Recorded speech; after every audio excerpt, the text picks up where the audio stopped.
Assalamualaikum warahmatullahi wabarakatuh.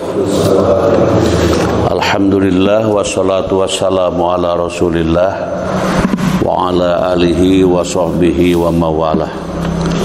Asyhadu an la ilaha illallah wahdahu la syarikalah wa asyhadu anna Muhammadan abduhu wa rasuluh. Allahumma salli ala Sayyidina Muhammad wa ala alihi wa sahbihi ajma'in. Rabbi shrah li sadri wa yassir li amri wahlul 'uqdatam min lisani yafqahu qawli, amma ba'du. Meneruskan bacaan hadis subuh yang lalu. Bismillahirrahmanirrahim.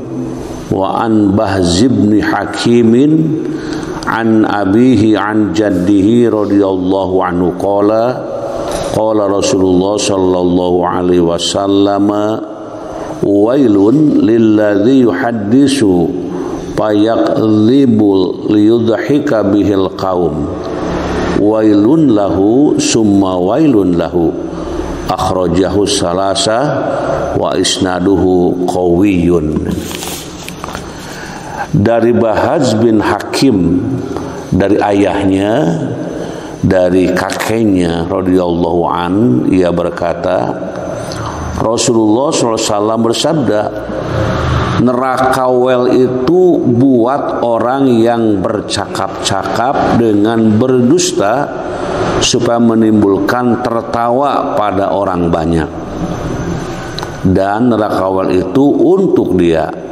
Neraka wel itu untuk dia, dikeluarkan oleh imam yang tiga dan sanadnya sangat kuat.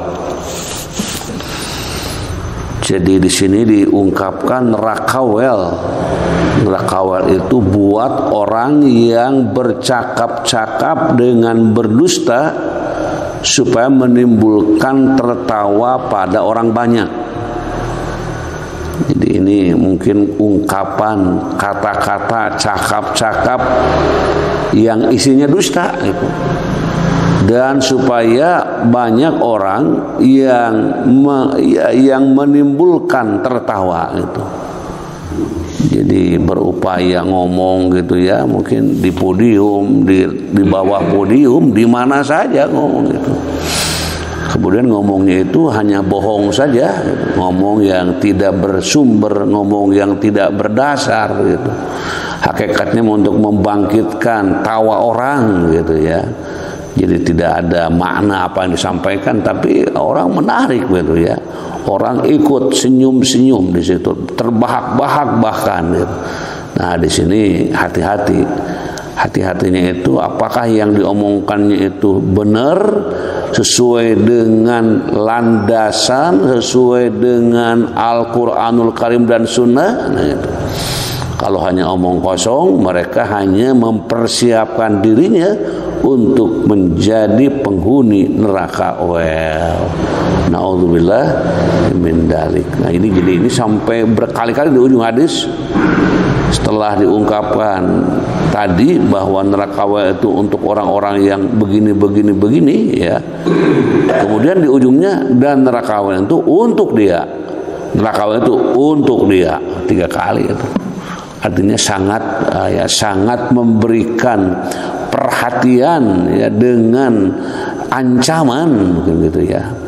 Jadi memang bicara itu tidak sekedar menyampaikan, mengungkapkan omong kosong, tapi harus apa sih tujuan saya menyampaikan, untuk apa ini maksudnya, dari mana sumbernya, siapa yang menyampaikannya. Nah, ini memang sangat memberikan perhatian kepada orang yang bila bicara bukan sekedar mengundang tawa, tapi bicara yang seperti apakah yang harus dikemukakan oleh orang-orang yang berbicara. Wa an Anasin radhiyallahu anhu an Nabi sallallahu alaihi wasallam qala kafaratu man igtabtahu an tastaghfirullah rawahul Haris bin Abi Usama bi isnadin dhaifin. Dari Anas radhiyallahu an, dari Nabi Muhammad sallallahu alaihi wasallam, beliau bersabda, Kiparat orang yang engkau umpat itu ialah memintakan ampun baginya. Dikeluarkan atau diriwayatkan oleh Haris bin Abu Usama dengan sanad yang lemah menurut catatan di sini. Tapi bagaimanapun ungkapan tadi ini berkaitan dengan kiparat orang yang engkau umpat. Kiparat orang yang engkau umpat itu ialah memintakan ampun baginya, gitu. Ini hadis ini begitu kata, kiparat orang yang engkau umpat. Jadi mungkin bagi orang yang engkau umpat itu ya, kiparat orang yang engkau umpat itu ialah memintakan ampun baginya. Di kiparat itu kan apa namanya? Apa yang mereka lakukan ada hal menyebabkan dosa gitu ya, menyebabkan suatu hal. Nah kemudian di situ ada yang harus dibayar, misalnya kiparatnya apa gitu. Nah kiparat dari perbuatan itu harus dilakukan. Nah di sini orang yang engkau umpat itu, nah mengumpat orang. Si anu gini mengumpat gitu ya, ialah memintakan ampun baginya. Jadi kalau memumpat orang lain gitu ya, kiparat orang yang engkau umpat, misalnya engkau mengumpat orang lain, kiparatnya itu adalah memintakan ampun gitu. Kita ngomong kepada yang lain gitu, dan omongannya itu ya tidak benar juga gitu ya, maka itu menjadi hal yang harus dilakukan untuk orang yang telah engkau umpat itu untuk memintakan ampun baginya. Jadi kiparat bagi orang yang kita umpat itu ya, cara untuk bisa luluh hilangnya hal itu dengan memintakan ampun. Misalnya kita ngomongkan si A ya, si A anu sudah banyak ngomong kemana-mana, sadar, oh ini saya ngumpat nih. Nah maka segera saya mohonkan ampun kepada Allah, ya Allah aku salah ya Allah, dan semoga yang aku umpat ini ya Allah diampuni dosa-dosanya gitu, diampuni segala kehilapan dan kesalahannya. Nah itu munculnya dari orang yang sadar. Jadi ngomongkan batur itu memang tidak boleh gitu. Tapi kalau memang terjadi maka mohonkan ampun. Memohonkan ampun bagi orang yang kita umpat itu merupakan kiparat gitu. Dan mungkin orang kalau sudah ngomongkan orang terus ya gitu ya, teureun-eureun, sehingga dosa itu menjadi bertambah dan bertambah, dan tidak ada kesadaran untuk memohonkan ampun kepada Allah dari dirinya yang telah melakukan kesalahan dan untuk orang yang telah diumpat dengan semau-maunya itu. Wallahu a'lam. Nah seperti itu. Wa an Aisyah radhiyallahu anha qalat qala Rasulullah sallallahu alaihi wasallam abghadur rijal ilallahi al-aladul khasim akhrajahu Muslim. Dari Aisyah radhiyallahu anha ia berkata, Rasulullah SAW bersabda, orang yang sangat dibenci Allah itu ialah orang yang memperberat permusuhan. Orang yang sangat dibenci Allah yaitu orang yang memperuncing. Nah, ini apa memperuncing? Memperuncing apa? Memperuncing permusuhan. Apa itu? Memperuncing apa itu? Memperuncing itu ya tidak ada niat untuk akur gitulah itu ya. Tidak ada niat untuk akur gitu, itu memperuncing gitu. Hayang aing mah pangjing si eta mah tah eta memperuncing gitu. Soalnya situ boga dosa ka saya teu hayang saya mampu tong boro ka si eta na ka anakna ge ka pamajikanna kabeh gitu ya disebut. Nah itu memperuncing gitu. Bukannya ya sudah kesalahan itu kan namanya manusia, tidak ada yang lepas dari kesalahan, udah maafkan saja sih. Nah gitu ya, beda itu. Kalau memperuncing itu jadi mengungkap-ungkap hal yang tidak patut gitu, supaya lebih jauh, supaya lebih benci, supaya lebih ya menghinakan orang. Nah, di sini diungkapkan di atas orang yang sangat dibenci Allah. Nah itu ialah orang yang memperuncing, memperberat permusuhan.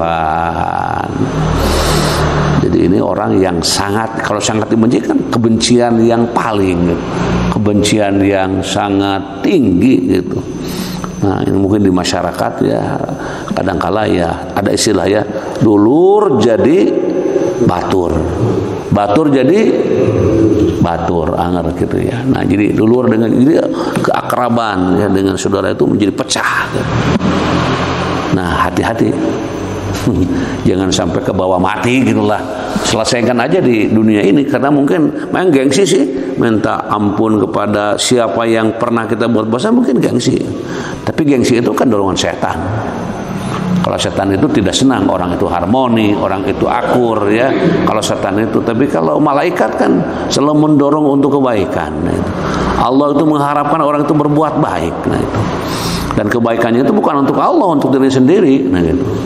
Nah, jadi ini sangat penting nih. Orang yang sangat benci, orang yang sangat dibenci oleh Allah itu orang yang memperuncing, memperberat permusuhan.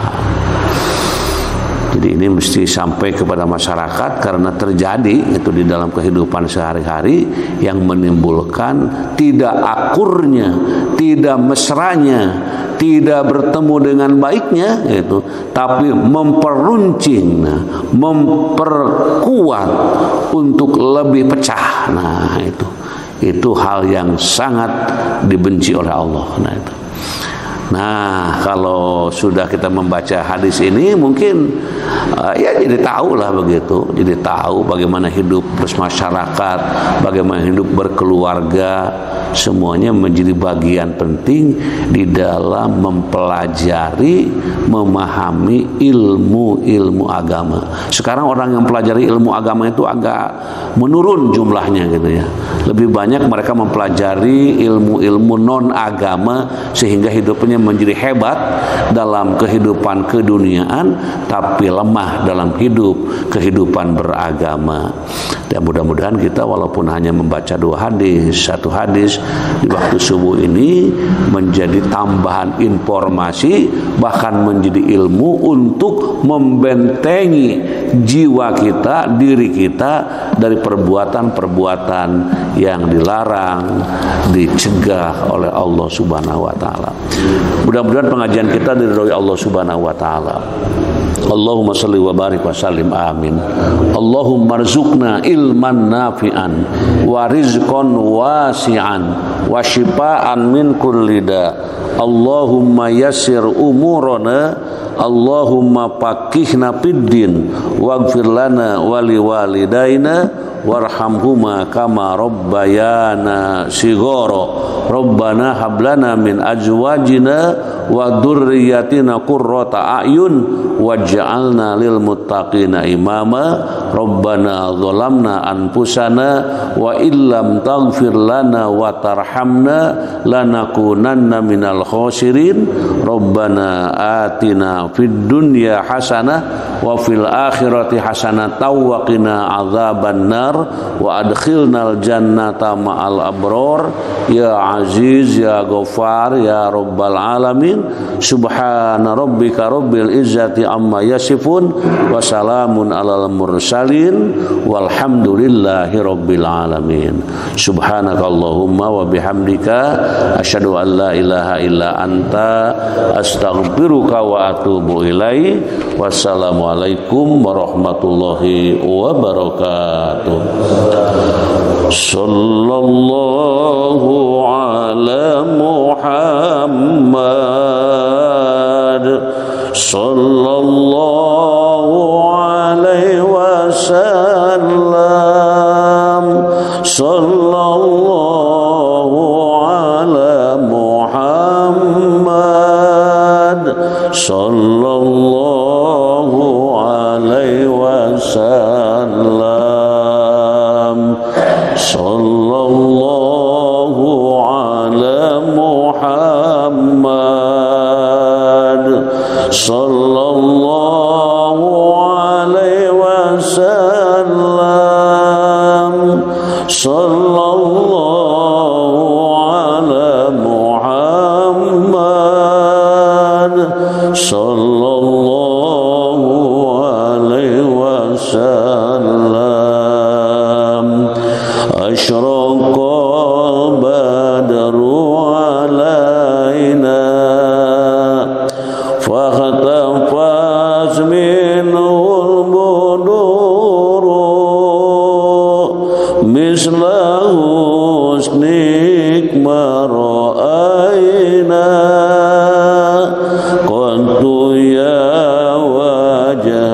السرور صلى الله على محمد صلى الله عليه وسلم صلى الله على محمد صلى الله عليه وسلم اللهم صل وسلم وبارك عليه. Assalamualaikum warahmatullahi wabarakatuh.